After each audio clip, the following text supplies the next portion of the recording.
지금 라디오는 물론 TV로도 생중계되고 있고 방금 전 저희 PD가 책임 PD가 포털에서 실검 1위를 하고 있다고 뉴스 공장을.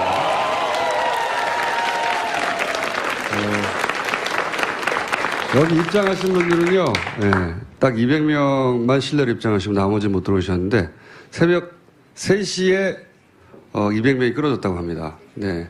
많은 분들이 이렇게 제정신이 아닌 상태로 지금 여기 계시고.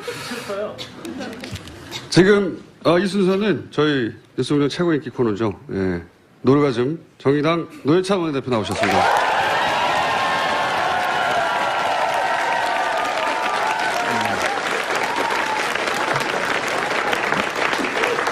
새벽 3시에 줄을 서려면 어제 밤에 오신 분들이 있거든요. 예, 그렇죠. 예. 10시에 왔어요. 가족은 누가 지키냐고요. 제가 이렇게 새벽에 이렇게 많이 올 줄 모르셨죠? 예, 알면 이상한 거죠. 예, 이게, 저는 그런 생각이 들어와서 보니까, 왜 이게, 기네스북에다가, 이 시간에 공개 방송하는 거는 아마 세계적으로도 유례 없을 것 같은데, 세계사적으로도 유례 없고, 기네스북에 신청하면 아마 기록으로 공인받지 않을까 생각됩니다. 그 말씀 하시니까, 다음 공개 방송은 말이죠. 기네스 측에다가, 신고를 하고, 세계 시기록에 도전하는 것으로. 근데 이제 오늘 이 자리에 못 오셔서 이 장면을 못 보시는 분들에게 설명을 드리자면, 안에도 200여 명, 밖에는 더 많은 분들이 서서 서성이고 계세요. 예. 기괴한 장면입니다. 자, 첼로 연주 어떻게 됐습니까? 입 다물어서 어떻게 됐습니까? 우리 만만치 않습니다. 서로 맞교환하기로 했는데, 예. 제가 이제 언어의 마술사라고. 근데 많은 분들이 물어봐요. 사전에 대본이 있냐고. 보세요. 아무것도 없죠. 네. 정말로 언어의 마술사고요. 참고로 정청래 전 의원은 제가 언어의 맙소사라고 부릅니다.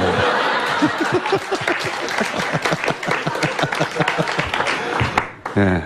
양극단의 쌍벽을 이루는 분인데, 정청래 전 의원은 안 웃긴 걸 웃기다고 막 주장하는 분이죠. 예. 자, 오늘도, 지난 한 주간 있었던 여러 가지 사건에 대해서, 촌촌살인을, 일단 1주년 덕담 한번 해주세요. 예, 제가 여기 와서 참 이 기괴한 광경을 보고 들은 생각은, 대한민국을 누가 지키는지 오늘 와서 알았습니다.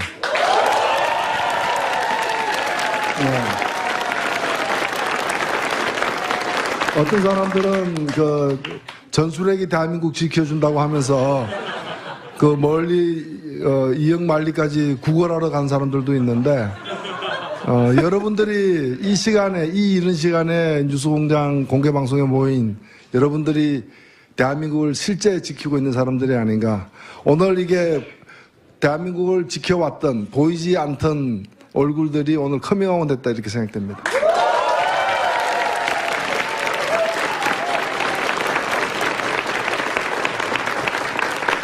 말도 참 예쁘게 잘하세요. 네. 얼굴까지 예뻤으면 좋았을 뻔했는데.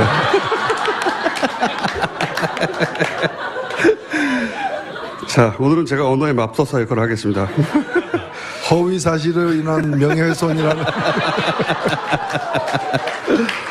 허위 사실에 의한 혹은 명예훼손 혹은 사자 명예훼손 말씀하시니까 생각나는 게 정균석 전 원내대표가 이제 부부싸움 끝에 목숨을 끊었다 이렇게 노무현 전 대통령에서 대해서 얘기했지 않습니까? 이 발언에 대해서 어떻게 생각하십니까? 예, 있을 수 없는 발언이죠. 저는 사람으로서 해서는 안 될 그 선을 넘어섰다고 봅니다.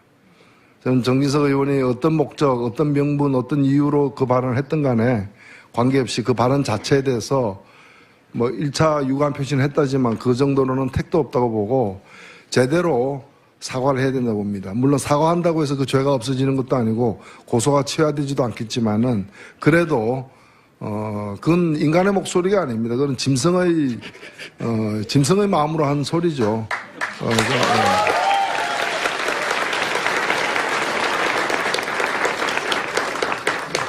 본인이 총대를 맸는지 관련해서 많은 이야기를 했어요. 예를 들어서 문화계 블랙리스트에 대해서 문성근 김미아 씨에 대해서도 뭐라고 했냐면 밥을 굶었나, 린치를 당했나, 징역을 살았나, 왜 이렇게 호들갑을 떠냐는 취지의 이야기죠. 예. 이런 발언에 대해서 어떻게 생각하십니까? 역시 정진석 의원이 한 말인데. 그래서 그 발언을 듣고 무슨 생각을 할 필요가 있습니까? 옆에 있으면 한 대 때려주고 싶은데.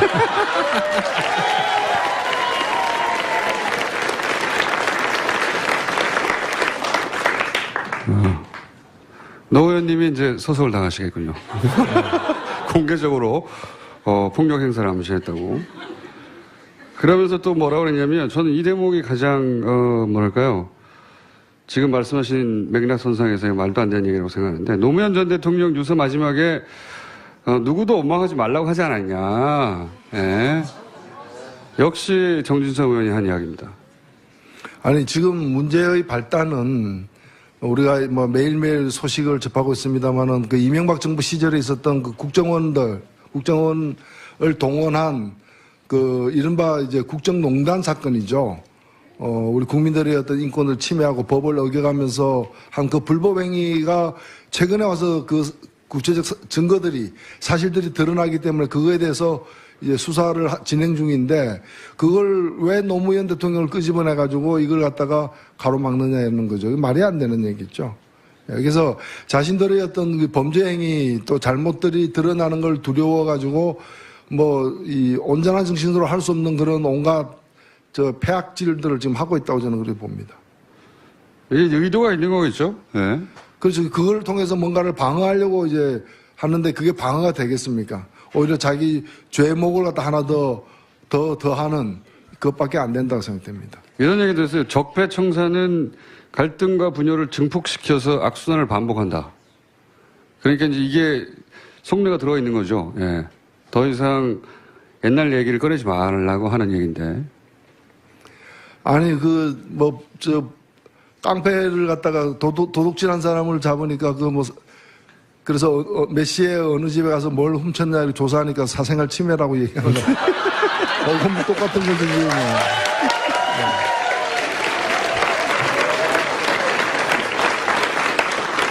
아니 아직도 공소시효가 남아있는 범죄 행위에 대해서 또 그것도 간단한 범죄 행위가 아니라 국가 권력을 갖다가 사적으로 동원한 그런 이제 심각한 그 국기문란의 수준의 어떤 범죄 행위를 수사하고 있는데 그걸 가지고 뭐 적폐다, 국민을 분열시킨다, 그 말이 안 되는 거죠. 왜 도둑놈 잡아 넣었더니 왜 가져가고 이렇게 생이별 시키느냐 항의하는 거하고 그 생이별 시켜야지 그럼 사이별 시킵니까?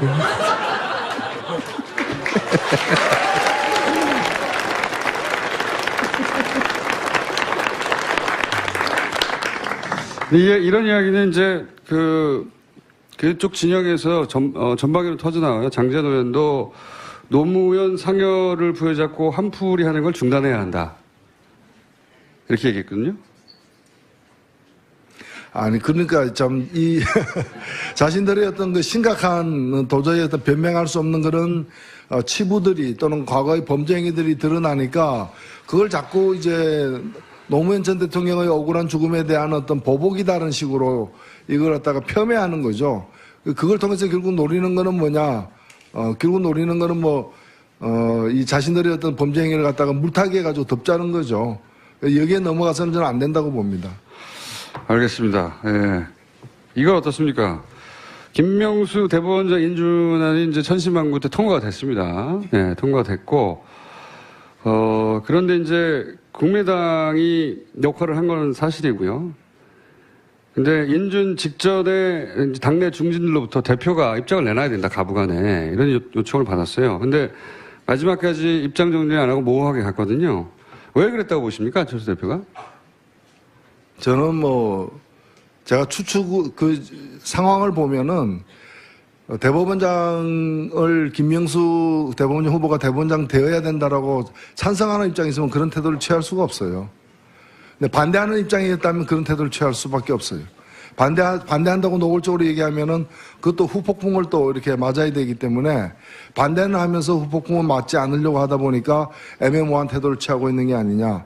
근데 이걸 마치 무슨 자유투표가 아주 정당한 것처럼 얘기하는데 저는 묻고 싶어요. 대법원장이 누굽니까? 상권분립의 한 축이잖아요. 대통령 다음이잖아요. 그럼 대통령 선거 때도 그러면 자유투표했어요? 국민의당 대통령 선거 때 자유투표했어요? 누구든 누가 돼도 좋다. 그리고 누굴 찍어도 당원의 권리다. 그러지 않았잖아요. 국민의당은 안철수 찍으라고 그렇게 얘기한 거 아니에요. 그때, 그러면 대법원장을 또 임명하면서 이 사람이 부적격자면은 강하게 이유를 대면서 강하게 반대를 해야 마땅한 거죠. 그게 책임 정치죠. 그리고 그게 합당한 사람이면 합당하다고 얘기를 해야 되는데 대법원장을 임명하는 그 중요한 순간에 합당한지 아닌지 나는 모르겠다. 누가 돼도 그거는 국민의 뜻이다. 이렇게 얘기하면 저 무책임한 행위가 어떻게 있어요. 그거는 뭐 아니 고속도로에서 100km 이상 달리면서 핸들에서 손 놓고 자율 주행하고 있다 얘기해요.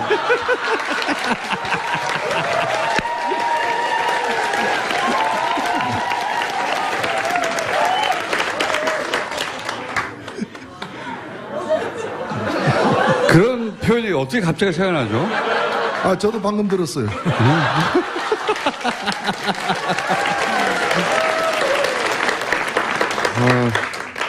정청래 전 의원은 준비해 오거든요. 준비해도 이게 안 돼요. 맙소사기 때문에. 예. 근데 어제 안철수 전 대표가 본인이 입장을 밝히지 않은 이유에 대해서 얘기를 했습니다. 왜 밝히지 않았냐? 김명수 대법원장이 고교 동문회라서 그랬다. 고교 동문인데 내가 입장을 밝히면 얼마나 말들이 많았겠느냐. 요 이유에 대해서 어떻게 생각하십니까? 본인도 아마 말이 안 된다고 생각하고.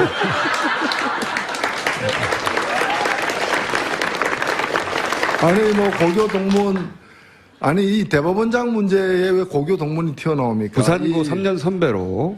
사법부의 지금 심각한 상황이나, 기존 대법원장에 대한 그 일선 판사들의 불신이 굉장히 드높습니다. 각종 여론조사를 통해서 확인되고 있는데 이 심각한 상황에서 새 대법원장이 과연 적격자냐 아니냐는 어느 때보다도 관심이 지금 모아져 있는 대목인데 여기서 뭐 고등학교 동창이냐 아니냐 그런 식으로 따지면은 이번 대법원장도 저하고도 같은 그 동창에 속해 있어요. 왜냐하면 거기가 중고등학교가 하나의 동창회로 엮여져 있기 때문에 예, 부산 중고등학교 동문회에 제가 그 사람 3년 선배로 지금 돼 있어요. 저도 정혜원이고 그 사람 정혜원. 근데 이런 게 무슨 의미가 있어요? 제가 뭐 고등학교 동창회 뭐 국무총리해 가지고 뭐 봐줍니까? 그런 거 없잖아요. 근데 이런 일에 왜 고등학교 동창을 갖다가 끄집어내느냐? 그만큼 이 문제에 대해서 할 말이 없다. 왜 찬성했는지, 왜 반대했는지, 왜 찬성 반대도 아닌 애매한 태도를 취했는지에 대해서 설명할 길이 없으니까 애꿎은 고등학교까지 끌고 나와가지고 평소에 애교심이 있는지도 의문스럽지만은.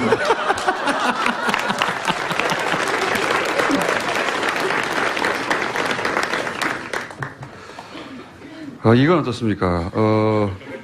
바른정당 소위 자강파들이 계속 순환을 당하지 않습니까? 이원재 대표도 그렇고, 남경필 도지사도 그렇고. 이게 이제 우연인지 아닌지 미심적인 구석이 있긴 한데, 그것과 별개로 효과는 일단 자강파가 위축되는 거예요. 예. 이렇게 되면 자유한국당과 바른정당 사이의 통합의 가능성 어떤 형식으로든 점점 높아지고 있는 거겠죠? 예, 뭐, 두 당의 온전한 형태로의 통합의 가능성은 그렇게 높아 보이지는 않습니다만은, 네. 바른당에서 적지 않은 수의 분들은 마음을 정한 게 아닌가 이렇게 사실은 보여지고요.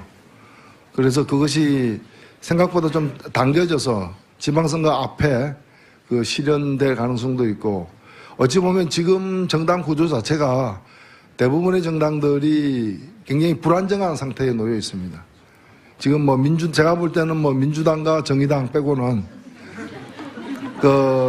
자유한국당 같은 경우에는 사실은 이게 정치적으로는 이미 파산 선고를 받은 부도가 났는데 회사가 계속해서 이제 사장이 출근하고 있는 그런 상태죠. 이게 아니 박근혜 지금 정권이 교체된 게 아니라 제가 여러 번 말씀드립니다만 정권이 교체된 게 아니라 박근혜 정권이 붕괴된 거거든요. 그러면 그 정권을 떠받쳤던 그 당도 따라서 없어져야죠. 없어지고 새롭게 출발하든가 이렇게 돼야 되는데 지금 부도가 나고 파산당했는데도 계속해서 출근하고 공장에 불 킨다고 공장에 돌아갑니까? 그런 상황이고 그다음에 국민의당 같은 경우에는 민주당에서 나왔는데 지금 바로 나온 상태잖아요. 그리고 대선을 위해서 나왔는데 대선이 끝났잖아요. 다음 대선을 지난번 대선과 같이 치를 어떤 생각들이 확고한 것도 아니기 때문에 언제 돌아갈까, 언제 어디로 갈까, 이게 굉장히 방황하고 있는 그런 집단인 거고, 바른당도 마찬가지죠. 저는 바른당과 같은 당이 과거의 어떤 낡은 보수의 틀을 벗어나고 좀 새롭게 보수가 출발하는 시발점이 되길 바랬지만은 아직은 보면은 그냥 이제 시발점이 그냥 점만 있는. 예, 그냥 점으로만 존재하는. 그런 상태이기 때문에, 안타깝게도 이런 상황이 다음 총선까지 굉장히 이제 한국 정치를 좀 유동적으로 만드는 그런 상황이 아닌가. 그 속에서 지금 말씀하신 자강파, 무슨 파 이런 얘기도 나오고 있다 이렇게 보여집니다. 바른정당과 국민의당 간의 연대를 모색하는 분들도 꽤 있습니다. 최근에 국민통합포럼이라고 바른정당 내 일부 그리고 국민의당 의원 일부 간에 정기적으로 모여서 연대를 모색하는 모임을 만들었거든요. 그것도 점과 점이죠. 그래서 이어보니까 그냥 선이죠. 면이 아니고.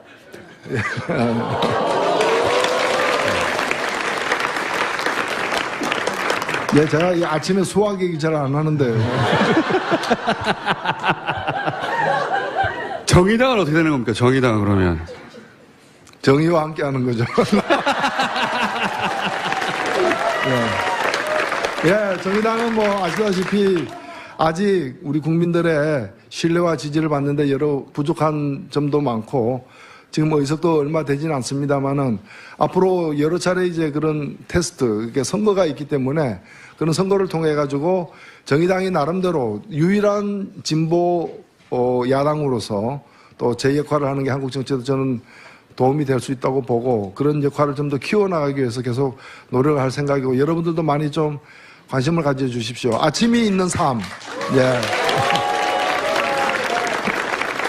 아니, 막 박수 치지 마시고요. 통상은 저녁이 있는 삶이라고 하는데 방금은 아침이 있는 삶이라고 하셨어요. 아침이 있는 삶이란 거는 뭔가 하면 저녁에 있는 삶은 그 자체로서 굉장히 소중하고 여전히 중요합니다. 다만 그럼 아침은 뭐냐? 아침이 괴로운 분들 많아요. 아침에 출근할 곳이 없는 사람들. 아침에 출근하더라도 지긋지긋한 직장에 가는 분들. 그나마 아침에 또 공개방송이 매일 있는 것도 아니기 때문에. 그래서 아침이 행복한 사회, 아침이 행복한 나라. 이거 우리가 좀 가야 될 길이 아닌가 저는 그렇게 생각합니다.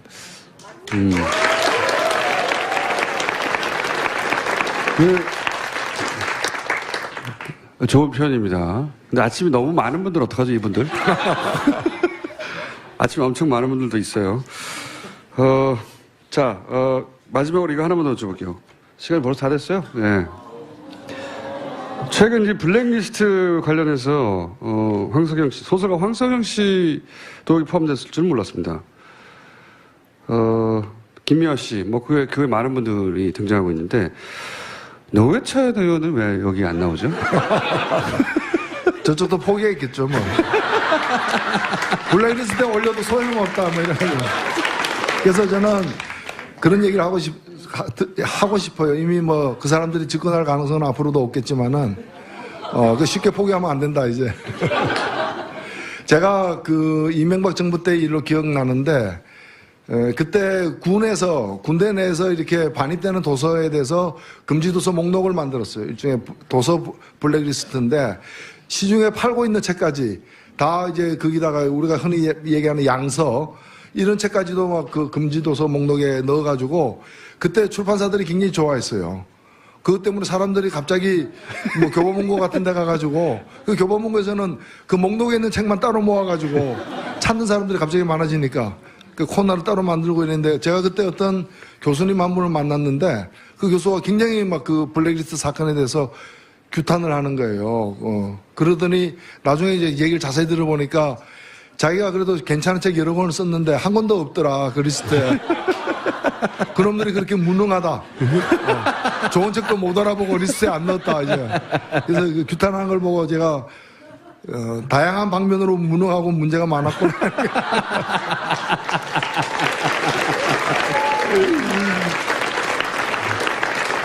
근데 리스트에는 없으시지만 본인이 겪은 일은 상당하잖아요, 사실은.